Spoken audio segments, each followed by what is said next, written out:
Allô? Allô? Allô? Ouais, tu voulais me parler? Qui c'est? Cro-Blanc. Oh, tu te fous de ma gueule.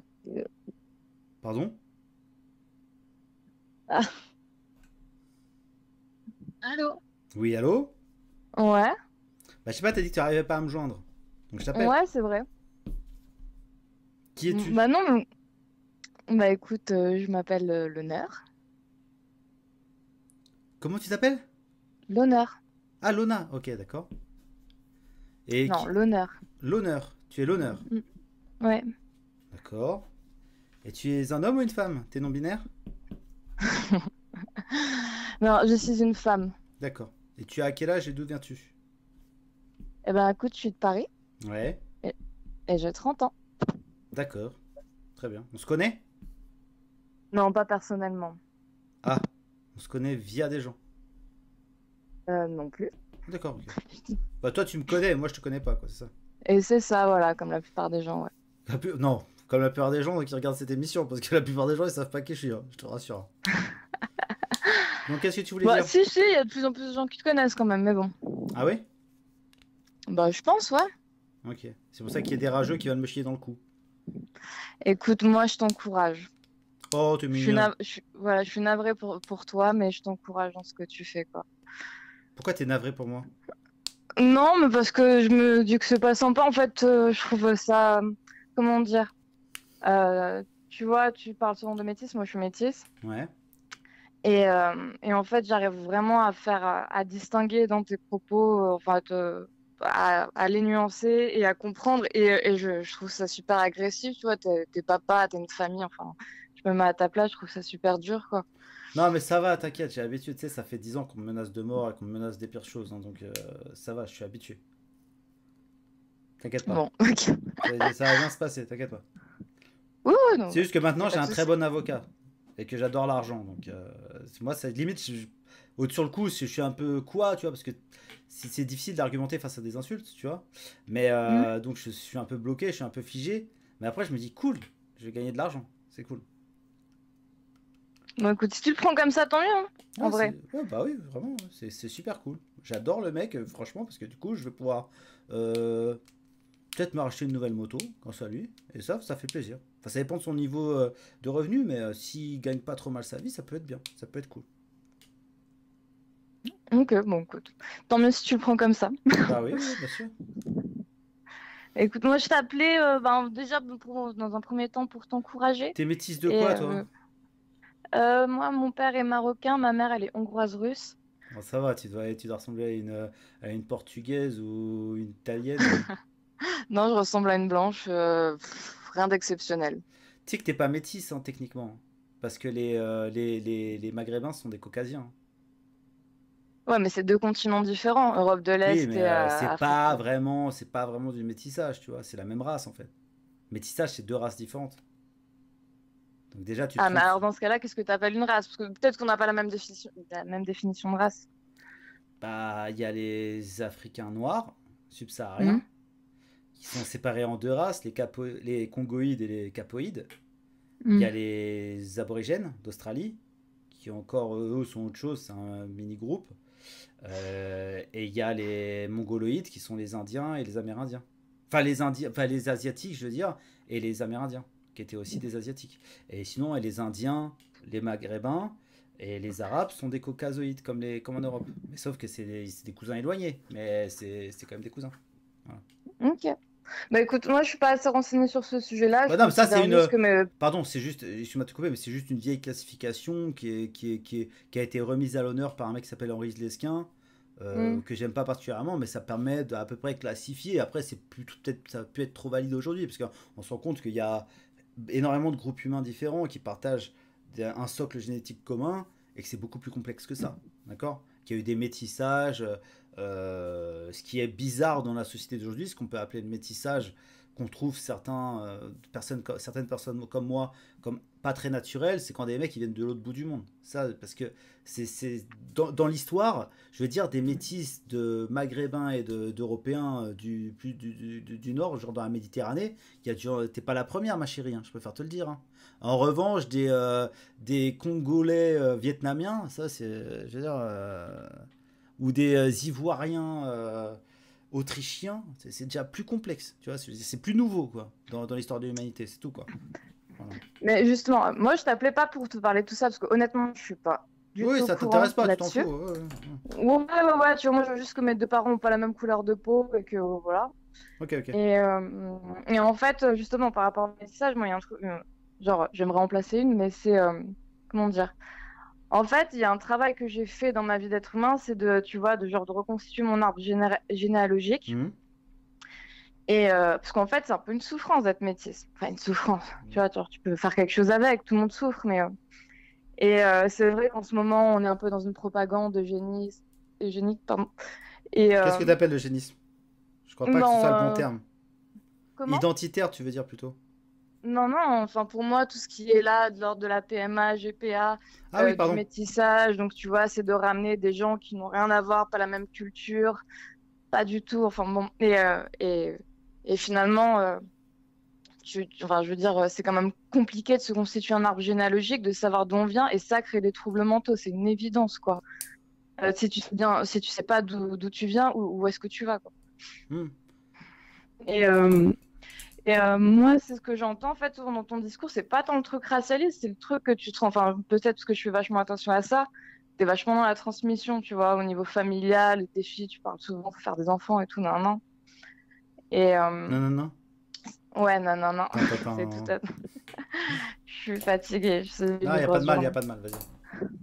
Et en tout cas, voilà, c'est vrai qu'on parle pas souvent de la transmission de parents à enfants. Mhm. Et elle est essentielle, tu vois, la transmission des valeurs, de tes échecs, de tes réussites, de tout ça. Enfin, c'est fait pour ça et on en parle de moins en moins. Et c'est important, tu vois, enfin, c'est essentiel dans la vie de tout être humain de pouvoir reconstituer et son arbre généalogique, mais aussi, voilà, enfin, d'être dans autre chose que la transmission d'oseille, si tu veux, de matériel ou quoi, quoi. Ah bah l'oseille, y a rien de plus important, mais en même temps de plus désuet, hein, on va pas se le cacher. Tu sais, moi, je vais te dire un truc. Tu sais, j'ai beaucoup de cousins. Et ben les deux cousins qui sont partis vers l'étranger, c'est mon cousin dont le père est vietnamien et l'autre dont le père est algérien, tu vois. Mm. Et les deux, ils sont partis vivre en Espagne. Et tous les autres, ils vivent en France. Tu vois, moi, je trouve que, je veux dire, quand tu me parles de la souffrance d'être métisse, je l'entends très bien parce que j'ai des métisses dans ma famille, tu vois. Et je l'entends très bien. C'est difficile en fait. J'imagine que tu as l'impression de devoir faire un choix, que tu dois. Tu fréquentes deux. Après, je sais pas le niveau d'assimilation de ton père, d'assimilation de ton père, ça peut jouer beaucoup. Mais s'il est en mode genre petit canapé oriental, truc comme ça, genre daron rebeu à l'ancienne, ça m'étonnerait, mais ça doit complexifier le truc. Je sais pas, honnêtement, tu me parles de. C'est difficile, je sais pas, je pense que euh, la, hum, l'héritage dont tu parles, il est difficilement. Il est difficilement. Comment c'est pas. Il peut exister difficilement, ou alors vraiment, si ton daron il y a pensé. Mais en fait, quelqu'un de déraciné, ça va être difficile, malheureusement. Ou alors s'il a réussi à se raciner d'une façon ou d'une autre, ça peut le faire. Mais quelqu'un de déraciné, ça va être difficile de léguer quelque chose à ses enfants. À part des valeurs, des trucs comme ça, mais je veux dire, je sais pas, j'y connais rien. Honnêtement, ça, et puis tu connais pas charnellement le pays de ton père, par exemple. Tu as dû y aller quelques fois, mais tu sais pas ce que ça fait d'y vivre. Tu connais pas vraiment la pensée des gens là-bas. Donc tu peux avoir l'impression de pas connaître ton père d'une certaine façon, etc. Tu vois, c'est assez complexe. Je veux dire, je ne sais pas. Peut-être que je dis plein de conneries là, ça m'intéresse pas vraiment, mais je sais pas. Non, mais tu vois, le mec précédent, il parlait des métis dans le groupe. Alors, je suis pas du tout au courant des braves, tout ça, je sais pas du tout ce que c'est, mais j'ai cru comprendre. voilà. Mais en fait, c'est quand même les métis sont quand même vachement récupérés par la gauche parce que Hmm. on t'apprend en fait que nous aussi on va être victime, nanani. Et, euh, et en fait, quand tu fais ce choix-là quand même d'être pour la France, moi je suis allée au Maroc hein, et dans la rue je donnais la main à mon père, tu vois, pour pas me faire agresser. Hmm. Donc, en fait, Quoi? T'es en c'est train de juste nous de. dire que que les Maghrébins sont des porcs et qu'ils savent pas se comporter avec les femmes? C'est bizarre. Ouais, ouais, non, mais tu vois, moi je veux dire, je fais pas de déni là-dessus et on est nombreux à le savoir, tu vois. Ah, je sais pas, Danny Caligula m'a dit que c'est les Français qui agressaient les filles, donc... ouais. Ouais, mais je l'ai écouté ta vidéo avec Danny Caligula, c'est un. Bon. Il est de mauvaise foi. Et Toi, en tant que ouais, ouais, jeune, ouais. que jeune femme qui en plus a un parent, des ascendants maghrébins, tu confirmes ce que je dis. C'est-à-dire que quand même, les mecs qui cassent les couilles dans la rue, c'est généralement les rebeux. Et tu dois avoir une part égale de blancs et de renois, j'imagine.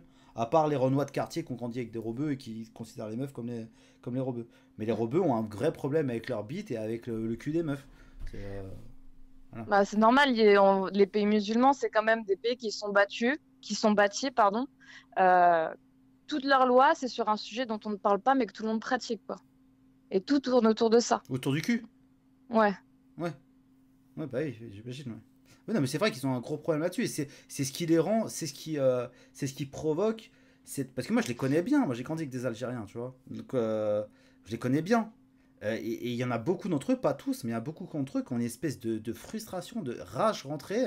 Et je pense que c'est à cause de ça. C'est toute la frustration sexuelle qui est provoquée et doit être carrément devenue génétique, tu vois. Ça doit être rentré en eux, tu vois, à force de sélection.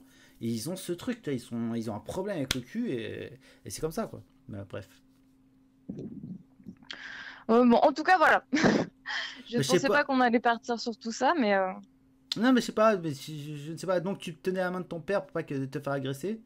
Et ben ouais, non, mais donc les gauchistes récupèrent les métis. Après, t'es parti sur ouais, la. et que justement, en fait, de les accueillir, enfin, je veux dire, quand tu fais le choix, quand t'es métisse, et qu'à un moment, avec malgré toute la propagande qu'on te dit, parce que ouais, les métis, vous êtes des êtres merveilleux, faut aller à gauche, quoi. Et que Quand tu quand fais t'arrives quand à même le, droite et on te dit, ouais, t'es qu'un sale bâtard, on veut pas de toi. Ouais. ouais, enfin, ah, bah, je peux comprendre, c'est ça le truc. Mais à un moment, je vais pas non plus m'excuser, tu vois, de venir de là d'où je viens et j'ai pas choisi. Eh, franchement, c'est quoi l'honneur, ton prénom Mhm. ton pseudo, c'est ça? Ouais. Écoute, si t'es plus de 7 sur 10, je te promets que n'importe quelle faf, il va dire en fait, c'est bon, tu peux rentrer. Non, mais Non, mais tu vois, je veux dire, les jolies filles, elles ont un passe-droit, hein, je te rassure, hein. Je veux dire, il y aura moyen de négocier un truc. ouais, mais le truc, c'est que je suis un peu une connasse, tu vois. Donc, du coup, je vais prendre la tête à quelqu'un parce qu'on sera pas du même avis. Oui, d'accord, tu vas avoir raison, quoi. Voilà. Ouais, tu vas te faire. T'as bien de te faire chahuter, toi. Ok, on voit le genre. Bon, non, non, mais franchement, je veux dire, si t'es une petite faf, si dans ton âme t'es de droite et que t'aimes la France et que t'as voulu te.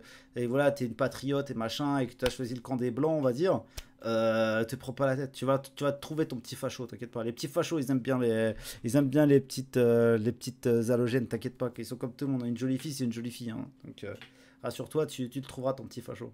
T'inquiète pas. Et puis tous les fachos sont pas en mode blanc, blanc, blanc, blanc, surtout pas à Paris. Donc il y en a plein qui sont très bien et qui. Tu vois, regarde, ils sont déjà tous en train de proposer leur CV dans le chat.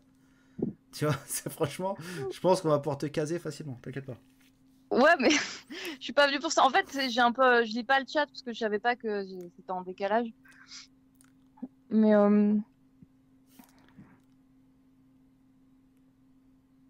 ah ouais, pardon. Et ok, bon bah écoute, je voulais pas parler pour trouver un mec, je voulais juste Je vais pas parler de parler la pour trouver, transmission, quoi. je vais pas parler pour trouver un mec. Bah ouais, en fait, tu vois. Bah oui, Non, non, mais mais. voilà, c'était surtout aussi beaucoup pour Non, mais te je comprends. soutenir dans tout ce que Non, mais tu je comprends fais. Et, absolument ce que tu fais. C'est terrible. C'est terrible. C'est terrible. C'est parce que les gauchistes, ils vous considèrent comme acquis, ils essaient de vous faire de vous des victimes. Tout le monde n'a pas envie de valider ça, comme tu l'as très bien décrit. Et de l'autre Mm. côté, t'es rejeté parce que t'es pas. C'est parce que l'adhésion n'est pas que. Et le pire, c'est que ça rejoint peut-être une partie du c'est ça qui est le pire, c'est que quand tu vas te diriger vers la droite, enfin vers l'identitarisme plutôt, parce qu'on va le dire, parce que la droite n'est pas, même au RN, hein, ça fait longtemps qu'ils sont plus racistes, etc. Donc en fait, c'est vraiment les identitaires, les groupes, on va dire un peu radicaux, un peu identitaires, etc. Et ben en fait, tu vas rencontrer un discours qui va s'opposer à ton adhésion et qui va rejoindre, je veux dire, le discours des gauchistes que toi-même t'as rejeté à la base. Qui vont dire ouais, mais Mm. ils peuvent pas t'aimer parce que voilà, t'es pas. Donc tu vois, j'imagine ouais la complexité du truc. Mais il y a plein de groupes. T'inquiète pas, il y a plein de groupes. Moi, je t'accepte. Hein, tu peux venir me regarder quand tu veux. Il y a pas de souci. J'ai rien contre toi. Hein. J'ai rien contre toi. Hein. Non. Bah écoute, ok, y a pas de souci, mais bon, Je te remigrerai pas. Je promis. je suis française. Ah ouais. Je resterai en France, t'auras pas le Ouais, choix. ouais, mais non, mais on va réémigrer des gens, je te rassure. Je veux dire, si un jour on est au pouvoir, ils pourront nous mettre sous le nez tous les petits papiers en plastique avec marqué français dessus, ça ne suffira pas. Hein. Je veux dire, il y a des gens qui vont faire de l'avion, il y a des gens qui vont faire du bateau. Mais, mais c'est tout ça est très abstrait. Hein. Enfin, quand tu réfléchis bien, c'est très abstrait ces histoires de réémigration de ça. Déjà, si on pouvait ne serait-ce que foutre les enculés en prison, tu vois, les voleurs, les violeurs, les gens qui menacent au téléphone de te tuer, si on pouvait mettre tout ça en prison, ce serait déjà un bon. Si on pouvait mettre un peu d'ordre dans ce pays, ce serait déjà super bien. Déjà, ne serait-ce que arrêter l'immigration illégale. Tu vois, avant de parler de réémigrer des gens qui sont là depuis 3 générations, si on arrivait déjà à arrêter l'immigration illégale, ce serait déjà un premier pas incroyable, tu vois.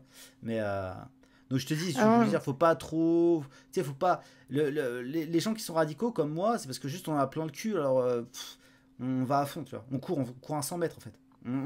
n'en peut plus de ce monde, alors on court, on essaye de fuir et on court droit vers la radicalité parce que ça nous rassure. On se dit ah, enfin on peut dire des choses, tu vois, on peut imaginer des choses, on vit dans une utopie, tu vois.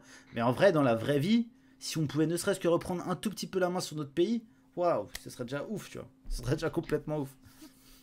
Non, mais je comprends tout à fait. Hein. Tu sais, moi, pendant un moment, genre, je pouvais plus saquer les Arabes. Mais en fait, après, ça m'est passé parce que, genre, je peux pas ne pas saquer les Arabes, mais c'est juste que, en fait, je comprends tout le cheminement qu'il peut y avoir. Quand à un moment, tu te fais emmerder, que t'as rien demandé. Et moi, je vois bien, tu vois, moi, je te l'ai dit, j'ai rien d'exceptionnel. J'ai l'air d'une Française blanche lambda.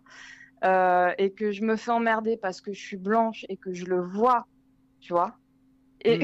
Oui, parce qu'il ferait et pas ça à une que. rebeu Ah, flag, mais quoi. évident, Hmm. évidemment, évidemment, tu vois. C'est sûr et certain, je le sais, quoi. Et du coup, enfin, même moi, tu vois, je me dis, mais putain, mais c'est pas possible, quoi. Donc, bon, voilà. Écoute, Tu finis en tout cas, je jamais. sais plus. Il y a un truc qui est dingue, c'est que tu ne finis jamais. En fait, à chaque fois, tu évoques un truc et tu ne conclus pas. En fait, tu t'exposes le truc et tu ne conclus pas. Donc, tu te fais emmerder parce que t'as l'air d'une française et t'es rebeu, et donc. Et donc, bah voilà, en gros, pendant un moment, j'ai une partie où vraiment, j'ai Ouais, eu tu les une supportais partie de ma plus. vie où, Et où franchement, donc. je pouvais plus saquer les Arabes. Et finalement, Ah, ça, j'ai trouvé, ça avait un non-sens pour moi effectivement, il d'où je viens. s'appelle Kader, il fait 1,90 m, il fait du MMA, et il a un DUG de mathématiques, et il gagne 4 000 € par mois, et c'est l'homme de ta vie, c'est ça? Non, pas du tout, de Non, quoi tu parles? c'est une blague en fait. Ah, Pardon. Mais oui, mais je ne sais pas, et donc, oui. et non, et donc voilà, non, non, c'était pour en arriver à la même conclusion que toi. Je comprends le cheminement, en fait, qui fait qu'à un moment, ça te pousse à bout et que tu vois bien que c'est dû à ton faciès et à ton faciès de blanc, ou Hmm. de blanche Non, mais en le racisme l'occurrence. anti-blanc n'existe pas, sache-le, comprends-le. Et bon, en tout cas, C'est une inversion des stigmates. C'est parce que lui-même, ce jeune maghrébin, subit quotidiennement le racisme, qu'il te renvoie ce racisme en te traitant différemment parce que t'es blanche. Mais en fait, c'est à cause de ton racisme à toi, de blanche. ouais, bah, peut-être, peut-être. Non, En non, tout mais cas, c'est moi, ça sûr. marche pas avec moi, tu vois. Tu vois la différence entre toi et moi, c'est que moi, je suis blanche comme toi, mais je peux dire, je suis métisse, je Je peux suis parler. Bon, je suis quand même un peu métisse. censurée, tu vois, Ouais. mais je peux quand même ouvrir ma gueule à certains moments là-dessus, quoi. Bon, et t'as juste à sortir la photo de ton daron. Quand ils disent ouais, gna gna gna, tu sors la photo de ton daron, tu fais ta gueule, en fait. Mm. J'ai le droit. Oui, c'est le syndrome Jamel Comedy Club, quoi. C'est t'as la carte du club, alors tu peux ouvrir ta gueule. Oui, on connaît ça. C'est pour ça que nous, les blancs, on est d'autant plus frustrés parce qu'on a le droit de rien dire. Parce que vu que tout le monde a le droit de critiquer les blancs, et les blancs, ils ont le droit de critiquer personne, en gros. Dans le pays des Blancs. Hein. Donc c'est terrible. On va dire la frustration, elle est dure. Bah, en tout cas, merci d'avoir appelé, c'est super mignon. Et c'est rare que les filles appellent.